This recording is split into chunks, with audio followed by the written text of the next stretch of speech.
18장 15절에서 17절까지 말씀이거든요. 오늘 좀 찾으셔야 되겠네요. 누가복음 18장 15절에서 17절까지 말씀입니다.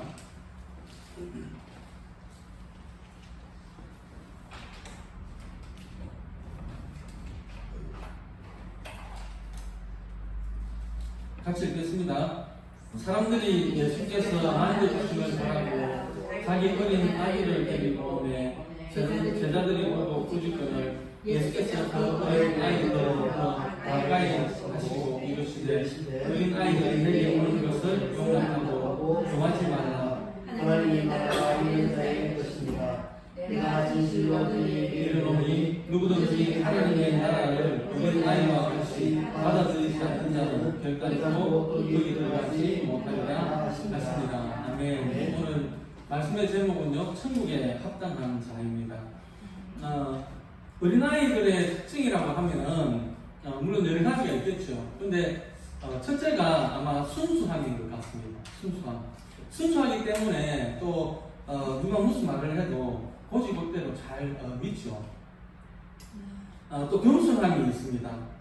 오늘 본문에 보니까 사람들이 그 어린아이들을 데리고 예수님에게 왔습니다. 그런데 제자들이 그 예수님에게 가는 그 길을 막았었습니다. 그러니까 예수님께서 어린아이들이 내게 오는 것을 막지 말라. 실상은 어린아이와 같은 사람만이 하나님의 나라에 들어갈 수 있다라고 말씀을 하십니다. 요한복음 14장 2절 3절을 보게 되면 예수님이 우리를 위해서 천국을 예비하러 가시죠. 천국을 예비하셨습니다.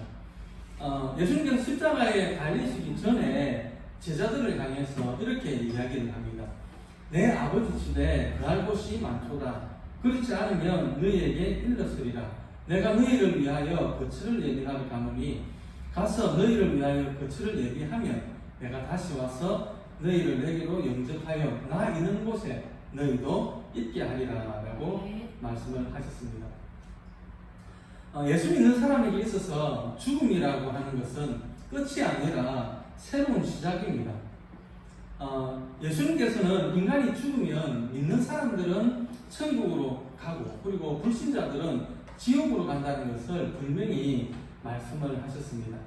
우리가 잘 아는 누가복음 16장에 보면 거지와 또 부자, 거지 나사로와 부자의 이야기가 나오는데 이 이야기는 지금 죽음 이후에 실제로 천국과 지옥이 존재한다는 것을 말해주고 있습니다.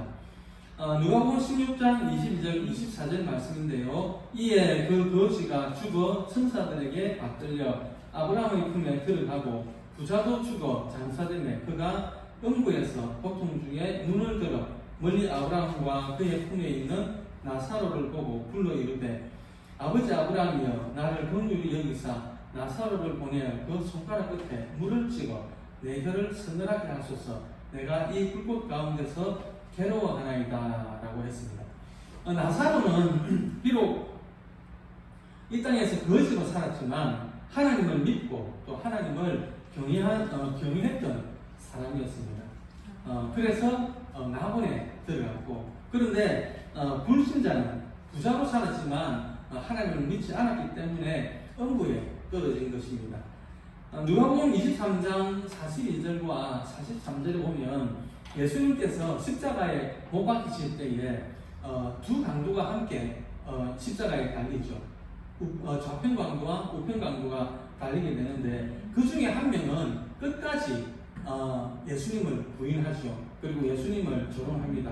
그런데 다른 한 강도는 예수님을 향해서 당신의 나라가 임하실 때에 나를 기억하소서라고 고백함으로 말미암아서 오늘 네가 나와 함께 낙원에 있으리라 라는 귀한 약속을 받게 됩니다. 예수님께서 우리를 위해서 예배하신 천국은요, 너무나 아름답고 영광스러운 곳입니다.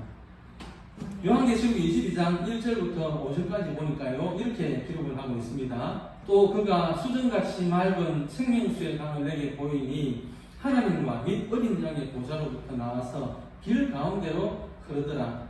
강 좌우에 생명나무가 있어 12가지 열매를 맺되 달마다 그 열매를 맺고 그 나무 잎사귀들은 만국을 치료하기 위하여 있더라. 다시 저주가 없으며 하나님과 그 어린 양의 보좌가 그 가운데 있으리니 그의 종들이 그를 섬기며 그의 얼굴을 볼 터이요 그의 이름도 그들의 이마에 있으리라.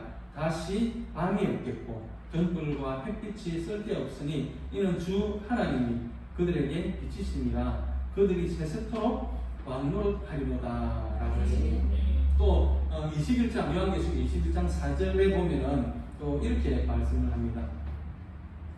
모든 눈물을 그 눈에서 닦아주시니 다시는 사망이 없고 애통하는 것이나 곡하는 것이나 아픈 것이 다시 있지 아니하리니 처음 것들이 다 지나갔음이라 라고 했습니다. 이처럼 천국은 질병이 없고 고통이나 죽음이나 슬픔이 없고 두려움과 불안과 원망 불평이 없는 곳입니다.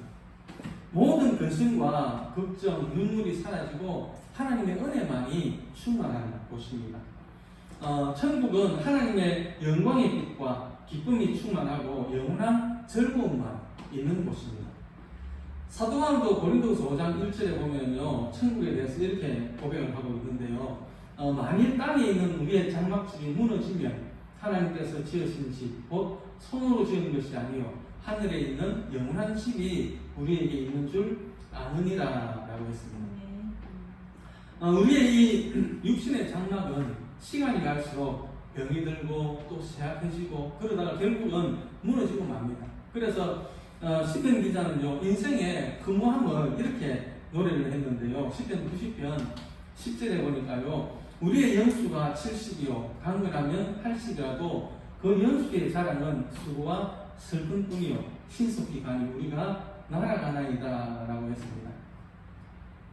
여러분, 언젠가 우리의 육신의 장막이 무너지면 우리는 어디든지 어디로든 가야 됩니다.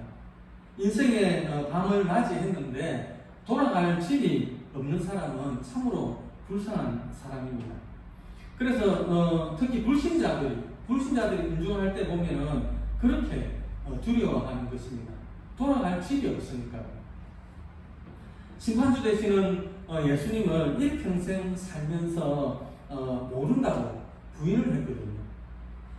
죄인된 나를 위해서 십자가에서 그 모진 고통을 당하시고 몸을 찢고 피를 흘려서 우리에게 구원의 손길을 내밀었는데 그 손을 뿌리쳤거든요. 그리고 내가 하고 싶은 대로 하고 내가 말하고 싶은 대로 하고 그리고 먹고 마시고 시집가고 장가가면서 마귀의 종노릇을 일평생 하면서 살았기 때문에 죽음 앞에서 두려울 수밖에 없는 것입니다. 요한복음 5장 28절 29절에 보니까요, 이런 말씀이 있습니다. 이를 놀랍게 여기지 말라. 무덤 속에 있는 자가 다 그의 음성을 들을 때가 오나니 선한 일을 행한 자는 생명의 부활로 악한 일을 행한 자는 심판의 부활로 나오리라 라고 했습니다. 여기서 선한 일이라고 하는 것은 예수님께서 지신 그 십자가가 내가 져야 하는 십자가였다는 것을 깨닫고 자복하며 주님 앞에 나오는 것을 말하는 것입니다. 그리고 악한 일은 예수님을 거부하고 예수님을 믿지 않는 것이 바로 악한 일을 행하는 것입니다. 그런 사람에게는 마지막 날에 심판이 예비되어져 있다는 것입니다. 우리에게는 천국이 예비되어져 있습니다. 그러므로 우리는 죽음 앞에서 두려워하거나 절망한 이유가 없습니다. 천국에 대한 소망을 가지고 하나님의 영광의 빛이 충만한 천국에 들어가는 그날까지 주의 일에 더욱 힘쓰는 자들이 되어야 하겠습니다. 오늘 본문 누가복음 18장 16절 17절을 보니까요, 예수님이 이렇게 말씀을 하셨습니다.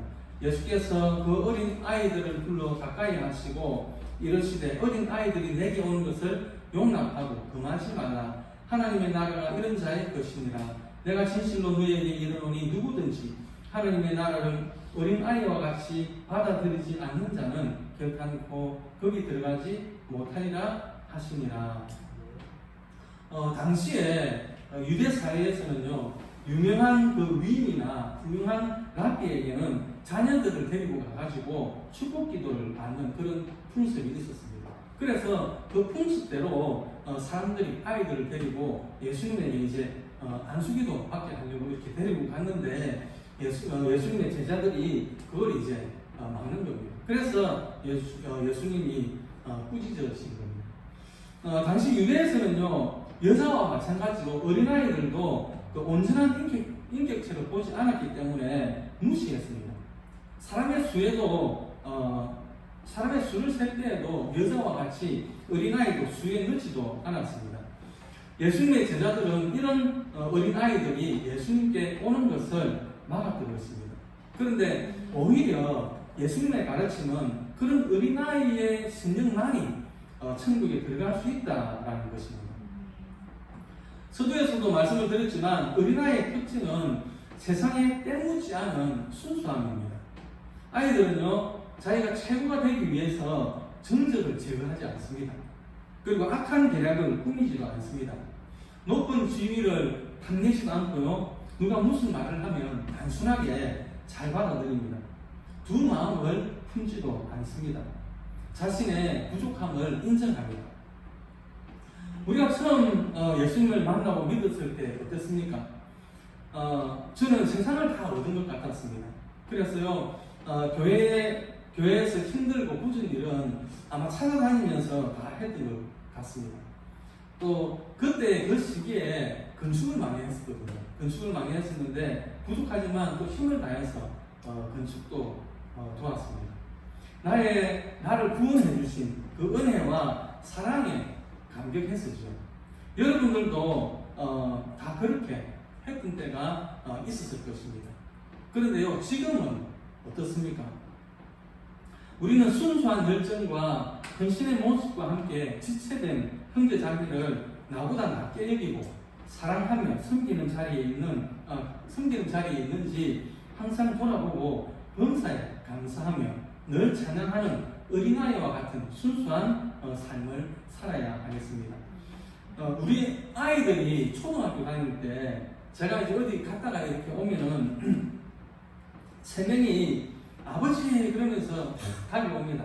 그래가지고요, 한 손에는 큰딸, 한 손에는 그 막둥이 장애인이 이렇게 안고 있으면 우리 진서는 제가 안 잡아줬는데도 어느새 그냥 무덤을 타고 목에 그냥 올라가 있는 거예요. 저 몸을 타고 올라가지고 올라가 있는 거예요. 얼마나 좋은지 모릅니다. 지금도 그때만 생각하면 입가에 미소가 지어집니다. 그런데요, 지금은 좀 밋밋합니다. 이렇게 보면은 만나도 아버지 하면 그냥 그거로 끝입니다. 네. 물론 이제는 다 성인이 되었기 때문에 이제 그렇죠. 그렇게 하지는 못하지만 그러나 아버지로서 그때가 그립습니다. 아마도 하나님도 그렇지 않을까 싶습니다. 당신이 창조하신 인간들이 더 친밀하게, 더 가까이 다가오기를 원하고 있지 않겠습니까? 마치 야곱 나루터에서 야곱이 당신이 나를 축복하지 않으면 놓아줄 수 없다라고 매달릴 때처럼 어린아이들에게 있어서 대안이라고 하는 것은 아버지밖에 없죠. 하나님 앞에 예배하고 하나님 앞에 기뻐하고 찬양하고 이것저것 해달라고 조르기도 하고 때로는 두려워하고 그렇게 하나님께 매달리기를 바랐습니다. 즉 하나님은 우리가 하나님 앞에서 어린아이처럼 되기를 바라십니다. 그러므로 우리는 어린아이처럼 겸손한 모습을 회복해야 하겠습니다. 예수님을 처음 믿었을 때의 모습으로 돌아가서 주님 앞에 즐거워하고 회개하며 순수한 어린아이의 마음으로 돌아가야 하겠습니다. 요한계시록 2장 4절과 5절에 보니까요, 이런 말씀이 있습니다. 그러나 너를 책망할 것이 있나니 내 처음 사랑을 버렸느니라. 그러므로 어디서 떨어졌는지를 생각하고 회개하여 처음 행위를 가지라. 만일 그리하지 아니하고 회개하지 아니하며 내가 내게 가서 내 촛대를 그 자리에서 옮기리라. 우리가 주님과의 첫사랑을 회복하고 감사와 찬양과 신앙의 열정을 회복해야 하겠습니다. 예수님은 어린아이와 같이 겸손한 자가 천국에 들어간다고 말씀하셨는데요. 우리는 나도 모르게 마음이 높아져 있지 않습니까? 마태복음 18장 1절에 보니까요, 예수님의 제자들도 높아지는 데에 관심이 많았나 봅니다. 이런 질문을 했습니다. 예수님, 천국에서는 누가 크니까? 과거에는요, 떳떳하지 못한 일을 하면은 부끄러워했습니다. 그리고 가령 술집을 한다든지 그러면 돈을 얼마를 벌든지 그거는 둘째치고 어디 가서 술집을 한다고 부끄러워서 말도 못했습니다. 그것이 당시에 그 사회적인 분위기였습니다. 그런데 지금은 부끄러워할 줄을 모르는 것 같습니다. 무엇이든지 돈만 많이 벌면은 모든 것들이 덮여지는 그런 시대입니다. 사람을 돈으로 평가를 하고요. 그리고 갑질을 하고 인격 모독을 하고, 예수님은 이런 인간의 모습을 비판하시는 것입니다. 이런 시대 앞에 어린아이들을 내세우시면서 어린아이와 같이 낮아지는 자만이 하나님 나라에서 높임을 받을 수 있다라고 말씀을 하시는 것입니다. 마가복음 9장 35절 말씀인데요. 예수께서 앉으사 12제자를 불러 이르시되 누구든지 첫째가 되고자 하면 무사람의 끝이 되며 무사람을 섬기는 자가 되어야 하리라. 하나님 앞에서 자신이 얼마나 작은 자인가를 발견한 사람이 겸손한 사람이고 천국에서 큰 자가 되는 것입니다. 마태복음 20장 26절 27절 말씀인데요. 너희 중에는 그렇지 않아야 하나니 너희 중에 누구든지 크고자 하는 자는 너희를 섬기는 자가 되고 너희 중에 누구든지 어뜸이 되고자 하는 자는 너희의 종이 되어야 하리라 라고 했습니다. 섬기는 자는 다른 사람을 깊이 이해하는 사람입니다. 나를 중심으로 생각하지 않고 타인을 중심으로 생각하고 다른 사람의 연약함과 허물을 감당하는 사람입니다. 그 사람의 허물과 죄악을 나의 허물과 죄악으로 여기고 그가 회개하기까지 오래 참고 돕는 사람입니다. 요셉은 섬기는 자였습니다. 그는 노예가 되었어도 주인을 섬겼고, 그리고 억울하게 누명을 쓰고 옥에 갇혔을 때에도 그리고 죄수들을 이해하고 섬겼습니다. 그 결과 그는 애굽의 총리가 되었습니다. 그런데 애굽의 총리가 되고서도 형들의 내면이 변화되기까지 또 섬겼습니다. 자기를 낮추는 겸손이야말로 천국 시민이 되기 위한 필수 자격입니다. 그러므로 우리는 하나님 앞에서 나는 아무것도 아니고 하나님만이 나의 모든 것이 되신다는 겸손한 마음으로 살아야 하겠습니다. 오직 주님만이 높임을 받도록 해야 하는 것입니다. 나병 환자의 아버지라고 불리는 바이엔 신부는 전도를 하려고 나병촌에 들어갔습니다. 그런데 전도가 안 되는 거예요. 아무리 좋은 말을 해도 전도가 안 되는 것입니다. 나병 환자와 또 증상인 간의 그 괴리 때문에 아무리 좋은 말을 해도 나병 환자들이 말을 안 듣는 거예요. 그래서 바이엔 신부는 이런 기도를 합니다. 저들의 사정과 고통을 느낄 수 있게 해달라고 기도를 합니다. 그리고 어느 날 신부님 자신이 나병에 걸린 것을 알고는 크게 기뻐하면서 이렇게 기도를 합니다. 하나님, 저의 기도를 들으시고 저에게 나병을 허락해 주심을 진심으로 감사합니다. 이제야 비로소 제가 저들 앞에 가서 우리라는 말을 떳떳하게 사용할 수 있게 되었으며 저들에게 하나님은 나병에 걸린 우리도 지극히 사랑하신다라고 외칠 수 있게 되어서 감사합니다라고 했다고 합니다. 이 모습에 모든 나병 환자들은 마음의 문을 활짝 열고 그가 전하는 복음을 받아들이게 되었습니다. 이처럼 주님만을 높이고 주님을 위해서 산다는 것은 예수님의 섬김과 희생을 닮아가는 삶입니다. 낮아져서 섬길 때 하나님의 은혜와 축복이 임하는 것입니다. 예수님은 세상 사람들을 구원하기 위해서 하늘의 보좌를 버리시고 스스로 세상 사람들과 같은 수준으로 낮아지셨습니다. 예수님의 그 낮아짐과 섬김이 온 세상을 구하셨던 것입니다. 그러므로 우리도 예수님처럼 한평생 겸손과 온유함으로 섬김의 삶을 살아가는 우리 주사랑교회 성도님들이 다 되시기를 주님의 이름으로 축원드립니다. 네. 아멘. 이 시간에 말씀을 기억하면서 잠시 기도하겠습니다. 예수님은 어린아이와